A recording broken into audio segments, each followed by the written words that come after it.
Midi,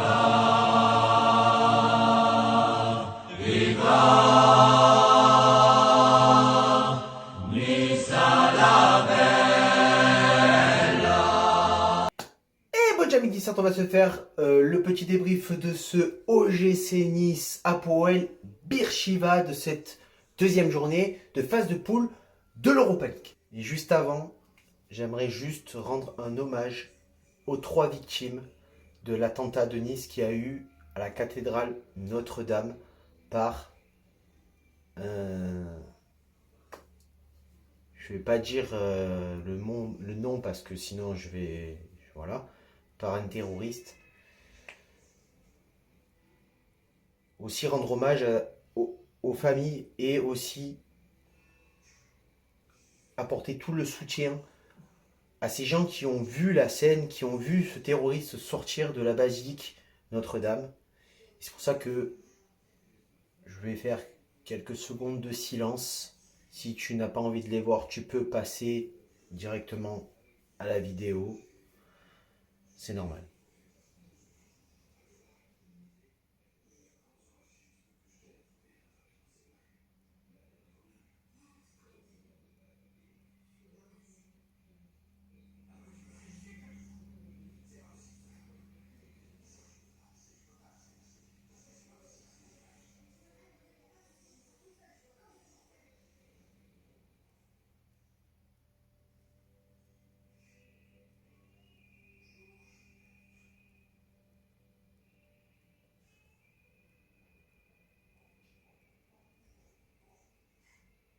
Voilà mes petits arts, pour moi c'était assez important de rendre ce petit hommage, on fait avec les moyens du bord, voilà.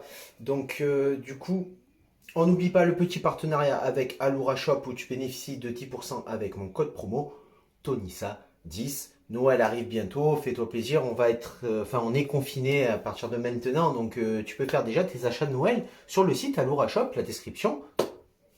Le lien dans la description. Et c'est le retour du salon Tonissa où sera invité cette fois-ci notre Toulousain national, vous le connaissez tous, c'est Lol Piquioz, il fera son petit débrief de cette première mi-temps. Les pronos gagnants, s'il y en a, je te les affiche là et on commence directement avec ce débrief de cette première mi-temps avec une très très belle équipe de l'OGC Nice. Enfin, des très très bons placements défensifs, des bons placements offensifs aussi, assez d'intensité dans ce match de la part de Nice, du rythme, du mouvement, le ballon transite en douceur, voilà, et des appels en profondeur, on cherche les ailiers notamment, et à la 5e minute, on trouve Alexis Claude Maurice dans la profondeur, qui centre pour Dolberg, il se jette pas, j'ai pas compris. Il avait la place de se jeter, Casper. C'est Hassan Kamara qui reprend juste derrière, qui frappe et ça finit dans le petit filet. Voilà, on a un peu loupé le coche dans cette première mi-temps, mais enfin un Nice que j'aime, un Nice que j'apprécie, qui me régale, un Nice qui est fluide, qui va chercher la profondeur avec notamment Attal, Alexis Claude Maurice, Hassan Kamara, Thuram, excellent métronome de jeu dans cette première mi-temps, il me fait plaisir. Robson Bambou, très bon défensivement.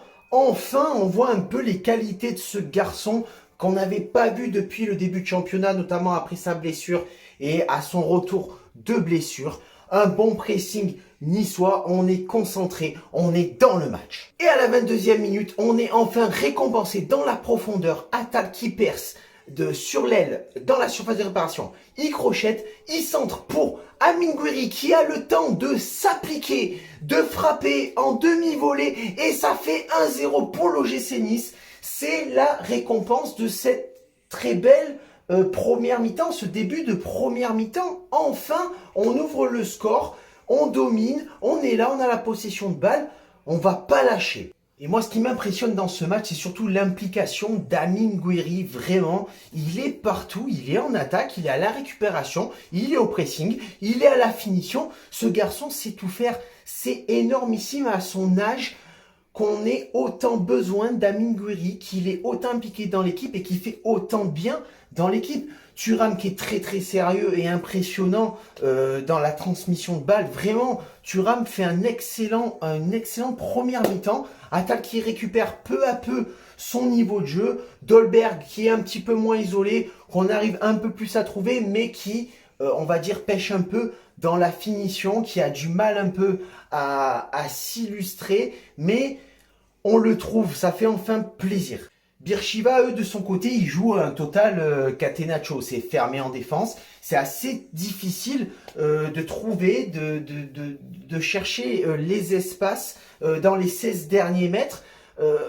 Les Niçois persévèrent quand même pour un peu trouver les espaces, essayer d'étirer un peu ce bloc défensif, créer les décalages. Ils sont assez appliqués, ça manque un petit peu de précision de temps en temps pour marquer ce deuxième but qui nous fait défaut.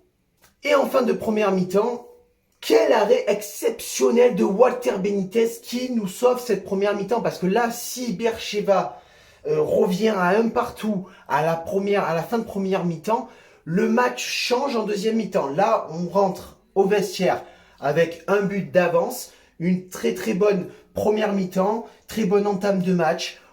On est là, on a le jeu en main et on va passer tout de suite dans le salon Tonissa où Lolpikios, notre Toulousain national qu'on adore tous ici à Nice, qui va donner son avis sur cette première mi-temps.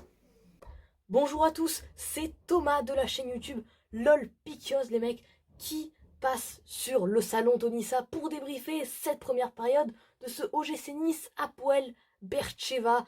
Voilà, une rencontre qui, moi, les mecs, j'attendais beaucoup.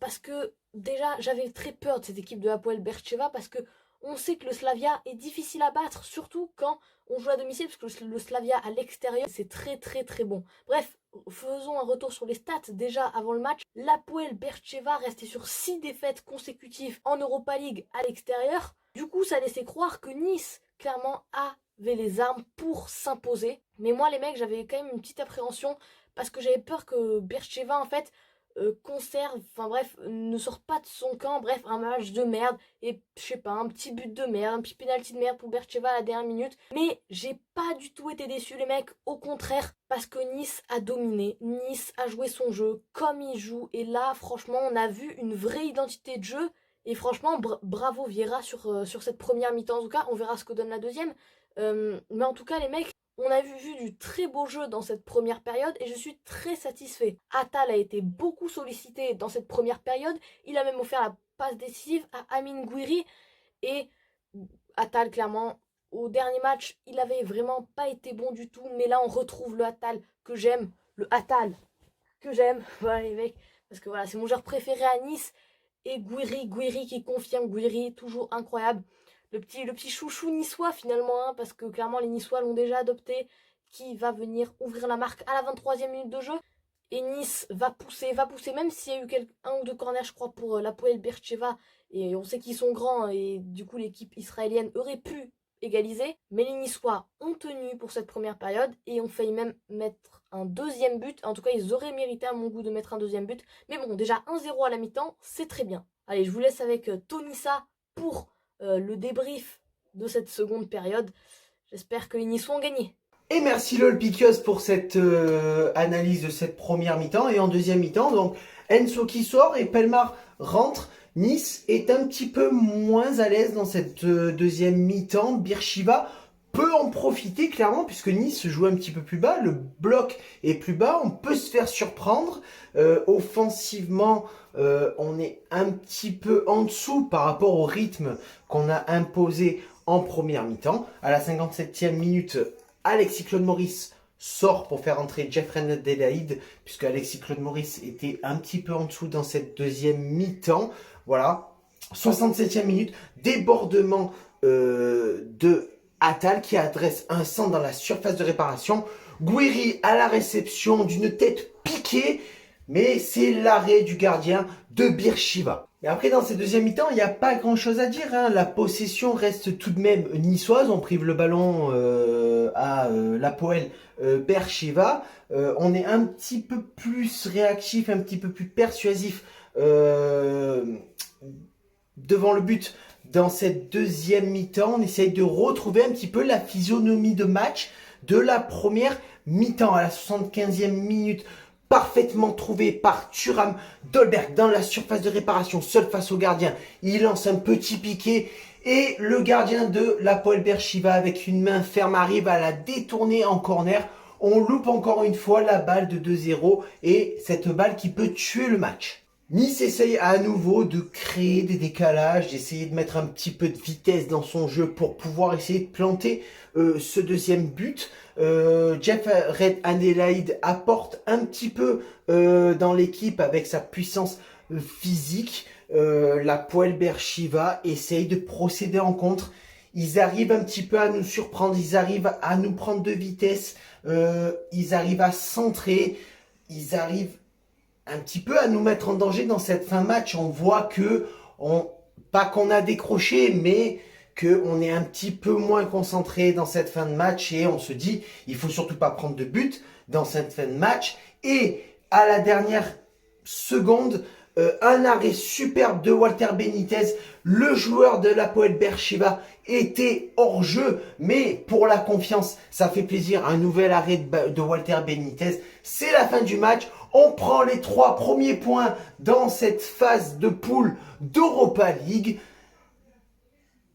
On ne sera pas fani. Et pour le top 3 de ce match, pour le top 3, pour moi, il est vite trouvé. Le top 3, numéro 3, je mettrai Khéphren Thuram. Parce que Khéphren Thuram, il a été très bon dans ce match. Tout au long du match, il a été très très bon. Ça a été vraiment le métronome du jeu. Il a réussi à distribuer le jeu. Il a réussi à trouver des décalages, trouver des ouvertures, amener de la vitesse. Vraiment, Khéphren Thuram, sur ce match, il m'a fait beaucoup plaisir. Et si sa progression continue dans ce sens-là, ça peut être vraiment un titulaire indiscutable au milieu de terrain. Numéro 2, Youssef Attal qui revient en force, qui délivre une passe décisive dans ce match. Donc il mérite sa place de numéro 2 puisque vraiment il a fait du bon taf. Et numéro 1 sans aucun doute, Amine Gouiri qui nous met le but de la victoire. Il a été omniprésent comme je te dis dans la première mi-temps. Il a été partout. Pour moi, c'est l'homme du match. Sur ce, Amit Nissart, c'est la fin de ce débrief face à l'Hapoel Be'er-Sheva. On se retrouvera contre Angers dimanche. Sur ce... Ciao viva la Valletta di San Isa.